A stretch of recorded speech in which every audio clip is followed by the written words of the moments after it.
خالق ان کو دیکھ دیکھ کر حیران تھا کہ دراصل ہوا کیا ہے۔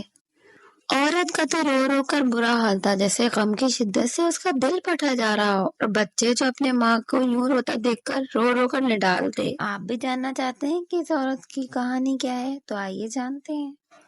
گلی کے نکڑ پر ایک مردہ گائے پڑی تھی۔ ایک عورت اور دو بچے اس کے مردہ گائے کے قریب بیٹھ کر زاروں قطار رو رہے۔ لوگ انہیں روتا دیکھ کر کچھ دیر تو رکتے، ہمدردی جتاتے اور پھر آگے بڑھ جاتے۔ عورت کی کل پونجی گائے تھی، جو کہ اس کے شوہر نے مرتے وقت اس کے لیے وراثت کے طور پر چھوڑی تھی، جس کا دودھ دھوتی اور صبح شام خود بھی پیتی اور اپنے بچوں کو بھی پلاتی۔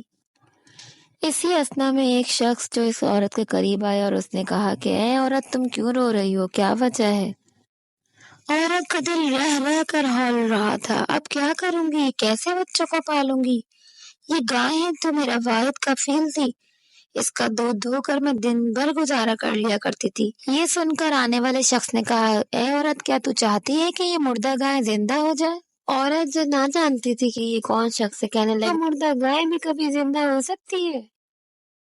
آنے والے شخص نے بارگاہ رب العزت میں ہاتھ بلند کیا، اور جب دعا تمام نہ ہوئی تھی کہ دنیا نے معجزہ دیکھا کہ گائے زندہ ہو گئی۔ عورت تو حیرت سے اچھل کر کھڑی ہو گئی، اسے تو اپنی آنکھوں پر یقین ہی نہیں آ رہا۔ ارے میری مردہ گائے زندہ ہو چکی ہے۔ جی تو بچوں، جانتے ہیں کون تھے یہ شخص جن کی دعا سے اللہ تعالیٰ نے مردہ گائے کو زندہ کر دیا؟ کمنٹ باکس میں نام لکھ کر بتائیں۔